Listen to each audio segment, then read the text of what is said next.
Back to the question. 6व्या क्रमांकाचा आपला हा पेपर आहे. त्याच्यामध्ये आपण जेव्हा बघतोय तेव्हा साधारणतः आपण पहिलाच प्रश्न कव्हर केलेला आहे G20वर. G20 is one of the most important and highlighted topic of this year current affairs. So माझं असं म्हणणं आहे की ॲटलीस्ट आपल्याला बेसिक माहिती पाहिजे. आपण दोनदा तीनदा ऑलरेडी ह्याच्यावर प्रश्न कव्हर केलेला आहे आणि त्यामुळे आपल्याला बेसिक तर आयडिया आहेच, नो डाऊट.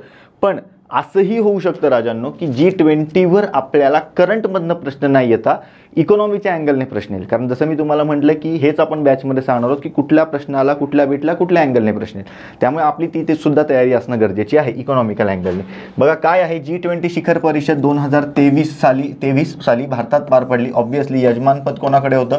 भारताकडे असलेलं आपल्याला बघायला मिळतं. या परिषदेबाबत खालील विधाने विचारात घ्या व योग्य पर्याय निवडा. काय ओळखायचं तुम्हाला? योग्य इथे निवडायचं आहे. मग जेव्हा जेव्हा आपण ह्याच्याकडे बघू तेव्हा आपल्याला काय कळतं, काय काय विचारलंय. 18व्या G20 शिखर परिषदेची theme one earth one family one future ही होती. आता आपण जेव्हा बघतो तेव्हा सगळ्यांना माहिती असतं की भारतामध्ये पार पडली, हे झालं ते झालं, पण कोणी आत्तापर्यंत मला जास्त चर्चा करताना बघायला मिळालेली नाही आहे.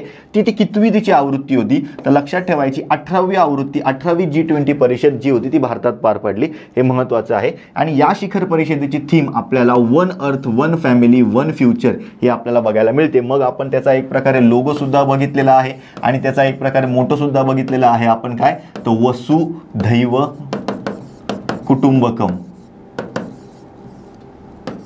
ठीक आहे, या स्वरूपातलं त्याचं काय होतं, एक प्रकारे मोटो सुद्धा होता. या परिषदेत म्हणजे पहिलं स्टेटमेंट आपलं बरोबर आहे. ठीक आहे, अ बरोबर असलेलं शोधा. सरसकट तुमचा दुसरा ऑप्शन गेला. 3 ऑप्शन आता उरलेले आहेत. या परिषदेत आफ्रिकन युनियनला G20चे सदस्यत्व दिल्याने G20ची संख्या 21 झालेली आहे. आता साधी सरळ गोष्ट आहे, G20 म्हणजे काय होतं? ग्रुप ऑफ 20 होतं, ज्याच्यामध्ये आपण काय कन्सिडर करतोय 19 देश होते आणि एक युरोपियन युनियन असा एक संघ होता. ते सुद्धा इथे आता महत्त्वाचं आहे. आणि त्यानंतर आपण बघतोय याच शिखर परिषदेमध्ये भारताच्या पुढाकाराने जेव्हा सप्टेंबरमध्ये परिषद पार पडलेली होती भारत मंडपम कार्यक्रमाच्या अंतर्गत न्यू दिल्लीला, तेव्हा भारताने एक प्रकारे पुढाकार घेतला आणि आफ्रिकन युनियनला त्याचं सदस्यत्व दिलं की उद्या उठून ते सुद्धा आता G20चे सदस्य होतील. आणि मग आता G20ची संख्या 21 झालेली बघायला मिळते. कदाचित भविष्यात जेव्हा पुढच्या वर्षी G20ची परिषद असेल, म्हणजे आता ह्या वर्षीच आपण 23 नंतरची, तर तेव्हा कन्सिडर करत असताना असं सुद्धा डिक्लेअर होईल की आता नाव बदलून ऑफिशियली G20च्या G21 केलेलं आहे. त्यामुळे ते सुद्धा महत्त्वाचं आहे.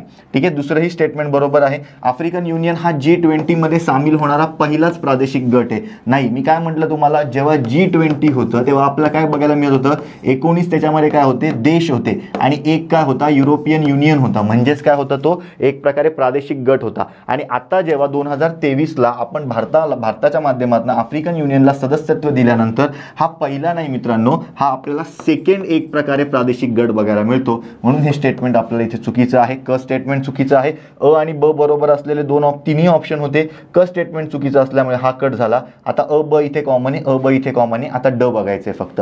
परिषदेत स्थापन केलेल्या जागतिक जैव आघाडीमध्ये भारत 2040 पर्यंत 20% योगदान देणार आहे असं इथे मेन्शन केलेलं आपल्याला बघायला मिळतं. आता सरळ सकट जर ह्याच्या बाबतीमध्ये जर आपण बघायचं झालं तर मित्रांनो, सगळ्यात पहिल्यांदा इथे आपल्याला बघायला मिळतंय की ही जी काही जैव आघाडी वगैरे आपल्याला बघायला मिळते, ह्याच्यामध्ये कन्सिडर करायचं झालं तर 2040 नाही तर 2030 पर्यंत आपल्याला ही दुनियादारी करायची, ते अचीव करायचं आपल्याला बघायला मिळतं. आता इथे सिच्युएशन आहे त्यामुळे हे स्टेटमेंट चुकीचं आहे. त्यामुळे ड ही चुकीचे. ऑप्शन क्रमांक 4 तुमचं इथे बरोबर असलेला बघायला मिळणार आहे. आता सगळ्यात महत्त्वाची गोष्ट, आता ही जी काही आपल्याला जैव इंधन आघाडी बघायला मिळते ना, ही जैव इंधन आघाडीचं इंग्लिश नाव खूप सोपं आहे बघा. काय? बायोफ्युअल अलायन्स आपल्याला बघायला मिळते. Global biofuel alliance. काय? ग्लोबल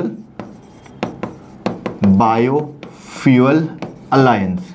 ठीक आहे, मग याच्यात जर बघायचं झालं तर एकूण आपल्याला 24 देश असलेले बघायला मिळतात. आता ही जागतिक लेवलची अलायन्स आहे, not only related to G20 but also related to other organisations also. मग ह्याच्यामध्ये आपल्याला 24 देश बघायला मिळतात आणि सोबतच 12 इंटरनॅशनल काय बघायला मिळतात, तर एक प्रकारे ऑर्गनायझेशन्स बघायला मिळतात.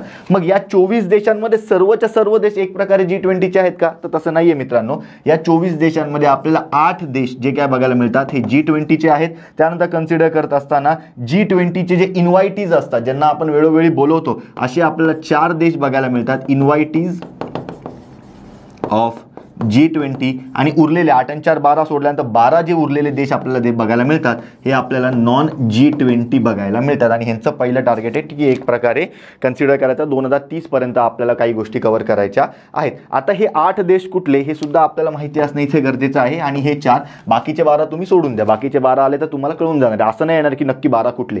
ठीक आहे, मग आपण बघतो ह्या 8 देशांमध्ये Argentina, Brazil, Canada, India, Italy, Japan, south Africa आणि USA यांचा टेक्निकली समावेश होतोय.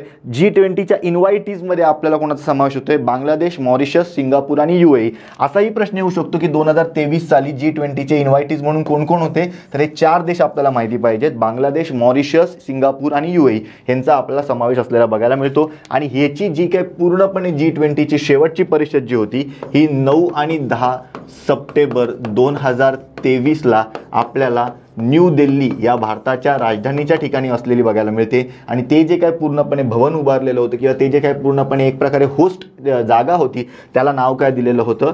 भारत मंडपम. ठीक आहे, हे नाव दिलेलं बघायला मिळतं आणि त्याच्या समोरच आपल्याला नटराज यांची आपल्याला मूर्तीसुद्धा बघायला मिळत होती. हे एवढं जरी इथे लक्षात ठेवलं तर it will be more than enough. सद्यस्थितीमध्ये ह्या प्रश्नाच्या माध्यमातून G20 आपल्याला लक्षात राहिला तरी सफिशियंट आहे. आणि तुम्हाला मी ऑलरेडी सांगितलं आहे G20च्या बाबतची अख्खी इन्फॉर्मेशन मी मागे सुद्धा एका कुठल्या तरी प्रश्नामध्ये कव्हर करून घेतलेली होती ती बीट, ती आत्ता तुम्हाला पुन्हा एकदा सांगतो. तुम्हाला टेलिग्राम ग्रुपला जायचं आहे. टेलिग्राम ग्रुपला गेल्यानंतर तुम्हाला G20ची फाईल शोधायची आहे फक्त. ठीक आहे, काय शोधायची आहे?